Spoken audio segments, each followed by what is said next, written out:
Myself, Sumeet Pawnikar, and I'm going to talk today about the UEFI-based secure boot in the Linux. So first of all, who am I? So myself is a Linux enthusiast. I have 1.5 decade of experience purely on Linux side, majorly on the low level, on the device driver, and then kernel, BSP, and also some kind of the bootloader and firmware. I am also active contributor in the Linux kernel side for the various drivers development and also the maintainer for the core boot firmware. My interests are to participate and contribute back to the open source projects. Currently, I am at Cisco as a software architect. Prior to that, I was at Intel, and also I had an experience in Samsung. My hobby is badminton. If you want to check my profile, LinkedIn link is provided. So what's the agenda today? We are going to talk about the UEFI secure boot components. Briefly, we'll touch upon what are the keys and database are involved in that, what are the kernel dependencies and the configurations required. Also, we will do binary signing of the various images required to make our systems more secure. So signing the UEFI binaries and the custom binaries with the keys, that is also captured in this presentation. Also, we will enable the secure boot on the VM, so I will touch upon that. And also at the end, how to verify that our systems are secure boot systems. So we'll cover all these aspects. So first of all, why today's world need a secure boot, right? Ensure only authorized and validated binaries gets loaded, and when we switch on or power our systems like laptops, servers, or whatever VM, we need that it is booting with the secure infrastructure. Each and every binary is a secure. Otherwise, what happens that there are various different types of malwares, bootkits, and then rootkits can damage and stop the booting of the process, and which can hamper overall the system, any Linux system. So what is a secure boot? Now, secure boot has become a security standard last many years. It makes the overall boot process safe, means from the first instruction gets executed to the full OS comes up. Now, secure boot initially developed under the UEFI framework, that is the Unified Extensible Firmware Interface. Secure boot is one of the byproduct of the UEFI. UEFI is the replacement of our old traditional BIOS firmware.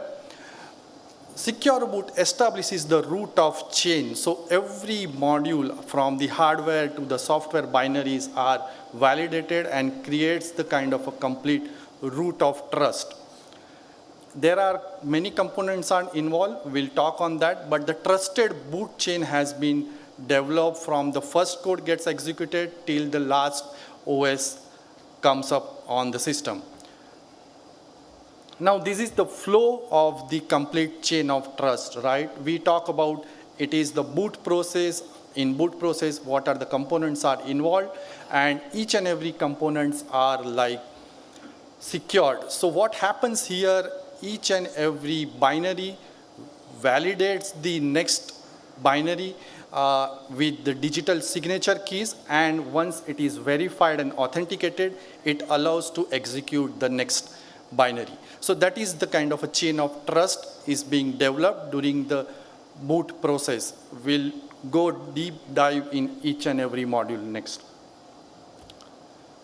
So before we go in each and every modules, what are the different types of keys and database are involved here? So important thing is the platform key. Platform key is a master key or the kind of a certificate we can think of, which is mostly provided by the device manufacturer vendors or the OEMs who builds these systems. And there is another type of a key, KEK, key exchange key, which is more like a list of set of certificates which converts the EFI signature list in a specific EFI binaries can understand. And it verifies the complete signature database entries. Now, all these signatures and the keys, right, has to be maintained in some kind of defined database. So there are two types of database. One is like approved list of certificates, which is DB, and another one is the blacklisted. Blacklisted database also needs to be maintained. Otherwise, system will not know which are the binaries or the certificates are blocked. Now, we have seen the image, right? The UEFI is the first firmware gets loaded, and when any system is getting powered on from the flash or non-volatile memory, UEFI binaries gets executed. What it does is it does the power on test, so power on self-test. We call it as a post. It checks the different kind of boot order, and also it checks the different images on the different partitions and the hard disk. And also it tries to find out the various bootloaders. It dynamically also detects the various components and the peripherals on the system. Now, UEFI is like a new firmware infrastructure mechanism developed. Prior to that, it was the traditional BIOS on our old Linux-based systems. UEFI was able to enforce a couple of security-specific policies. That's where it comes the secure boot policy in picture. What it does is it verifies the signature of different EFI binaries, which is getting loaded and executed during the boot process. So what UEFI does, UEFI loads the first Shim binary, and then it verifies the signature of that, and then it passes control to the Shim. Now, what is the Shim? Shim is like a first stage bootloader. After UEFI firmware, it executes the Shim. Shim is the first stage of bootloader, which is getting executed in very restricted environment. Normally, the Shim binaries are initially provided by the Microsoft for the different Windows-based systems, but when Linux distros came into a picture, then Linux various distros also started providing the different trusted keys, which are also can be trusted to build the bridge between UEFI and the GRUB, which is the second stage of bootloader. So that way, Shim does verification of the second stage bootloader GRUB, and once it verifies the GRUB, validates the signature, and then it allows the GRUB to get executed. So it indirectly passes the control to the GRUB for the next boot process. Now, Shim is like a trust chain developed between our first UEFI firmware and the GRUB second stage bootloader. It does the various type of the chain loading mechanism also. So Shim can directly load the Linux kernel if there are few of the things are taken care. We'll talk that in the next slide, but what important thing is, like from the Linux perspective, it enables the Linux distros to enable the seamless secure boot functionality using the UEFI infrastructure during the boot process. Now we talk enough about the UEFI and first stage bootloader, which is Shim. Now comes the main important part is the GRUB. GRUB is a kind of a second stage bootloader. Many Linux engineers know that. And also it is kind of a Stein distributed key provided by the Linux distros. Once the GRUB has been verified and loaded by the Shim, what GRUB does, GRUB reads the various configuration file added into the grub.config file. It verifies the various Linux kernel parameters, and also it checks the root file system. Normally it does locate the Linux kernel and also initram disk, then it verifies the signature of those binaries and pass the next load to the kernel into the memory, and then next thing comes into a picture as a kernel to get started and loading. So Linux kernel, we know majoritarily like Linux kernel is the core of the operating system, which gets verified and executed by the GRUB. Initially what Linux kernel does, initialization of the CPU, processors, different cores, memories, and then also different hardware and peripherals. It mounts the root file system also, and at the end it starts the first process on the Linux system, which might be a init or the system D. Now here I have captured few of the important Linux kernel driver files which are tightly coupled with the UEFI subsystem.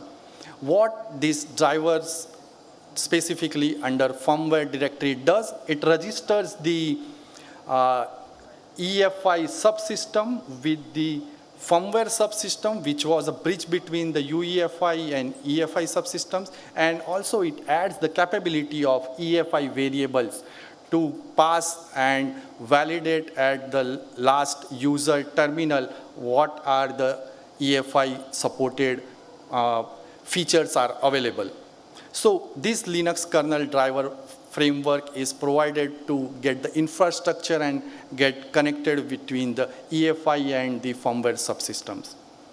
Now, couple of kernel config entries we need to enable normally to have the UEFI based support. So in this kernel, there are two critical kernel config entries needs to be enabled. One is the config EFI and another one is the EFI stub. So config EFI does the runtime service support for the UEFI binaries and enables the various EFI variables. And it gives the infrastructure to check the system interfaces. We call it a syscalls in the EFI-based architecture. Also, it gives the EFI support with the config EFI stub. So config EFI stub provides the flexibility to directly load the Linux kernel, skipping the GRUB or other second stage bootloader. Now, what are the different signing tools are available as we talk about, right? There are various keys and then various binaries, but how to sign those different binaries with different tools? So here, normally, different Linux distros uses the OpenSSL, which is like more stable and secure utility for creating the private keys and different certificates. Also, it helps to convert this EFI signature format and authenticated files into the EFI understandable binaries. So in kernel, EFI subsystem can understand these binaries. Another tool is a mock-util. Mock-util is kind of a machine owner keys generated with the different certificates, and it gives the benefit or the advantage to add our own keys in the UEFI signature list. And the last one, what normally being used is the SBSign tool. SBSign is the utility for signing the UEFI binaries. It attaches the digital certificates and the signatures with the private key and corresponding certificates. Now, all these utilities are available, which binaries we need to sign, right? So majorly, as I talked about earlier, UEFI and Shim are provided by the device vendors or the OEMs or the device manufacturers, where different Linux distros, what they do, they sign the second stage of bootloader, GRUB, and also the kernel and the initramfs files. So these binaries gets bundled with the specific digital signature keys and shipped in their Linux distros. Now, how to generate their own keys, right? So there are the different utilities available which we talk about. Here I have captured the OpenSSL utility, which is being used to generate the different varieties of keys which we discussed earlier in the previous slides, like platform keys, key exchange keys, and generate the different database. Important thing I have captured here, we use the X509 certificate mechanism. Also, we use the RSA algorithm for the signing and 2048-bit signature certificates. This is the commands being used to generate the different platform keys, KE keys, and embed those keys and certificates into a database. Now we have the keys and certificates. Now how to enroll those in the UEFI firmwares, so when next time any Linux system boots, right, it can take these keys, authenticates, validated, and then allow the system to boot securely.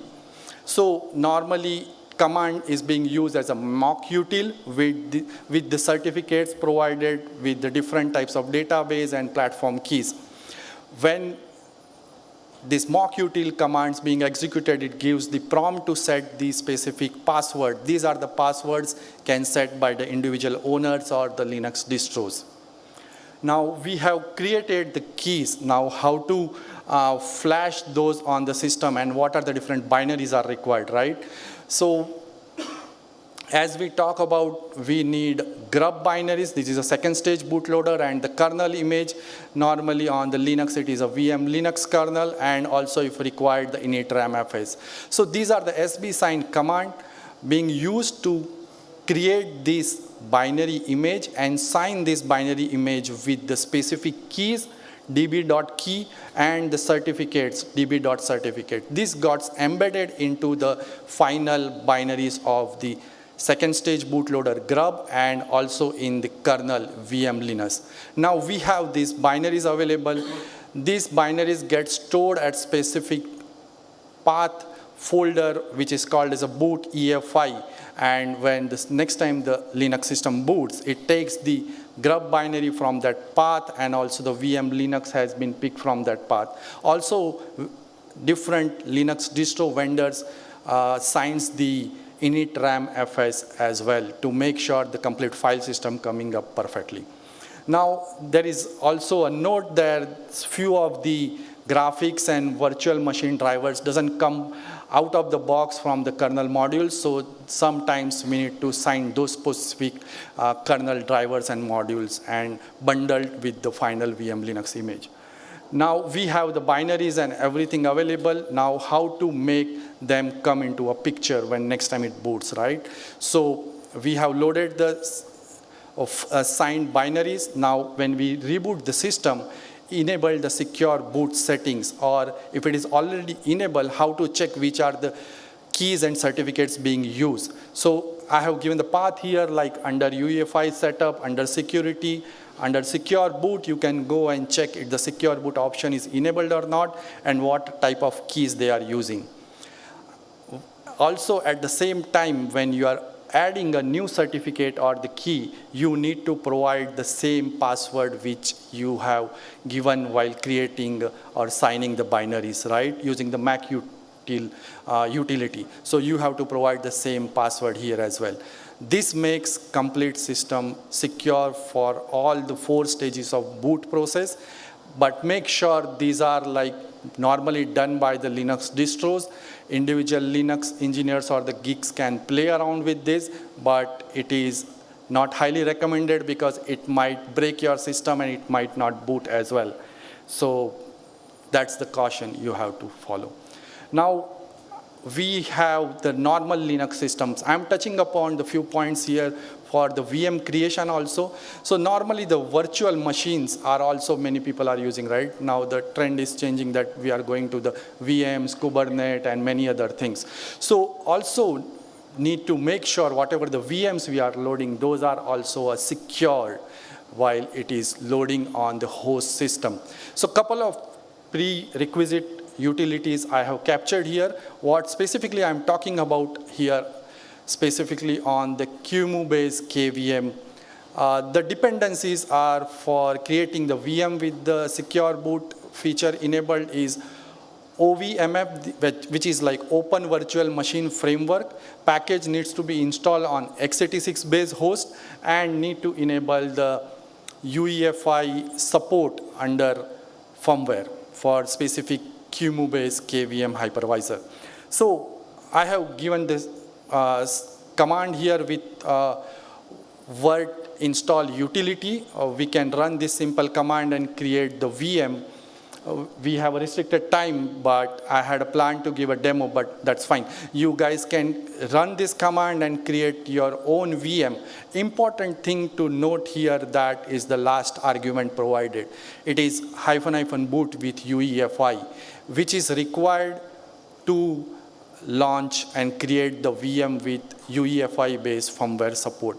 If we don't give this extra argument, normally all the Linux-based systems boots without UEFI-based firmware type. It takes the BIOS as the default firmware type. Now, we have given this command and it created the VM. Now, once we go to the VM UEFI settings and then select the specific image, and once you load that image and start configuring, you can get the full VM environment. These are the different commands to check with the utility start, shutdown, console, and VM list. These commands can be used to check what is happening on your virtual machines. If people are not comfortable with the command line, there is a very user-friendly GUI-based virtual machine manager tool utilities available. With that, we can create the virtual machines. The important thing to note here is when creating the virtual machine, right, we need to select the option of configure before install. That is the option we need to capture before we finish the creation of the virtual machine. Once we create the virtual machine successfully, then go to the configuration setting and select the firmware type as a UEFI instead of legacy BIOS support. Once you enable these and start and launch your VM is secure with UEFI-based secure boot facility. Now, the last step which we want to talk here, how to verify our Linux-based systems are secure. So with this talk, I want everyone to take 2 to 3 items, remember, and take home that first, go and check your Linux systems or the virtual machines, are those securely booting. Check these commands, try to run and see, are those securely booting or not. If it is not, contact your admin or release engineer teams, because it is critical to have the secure boot enabled. Otherwise, might not know tomorrow your Linux systems or VMs not be booting itself.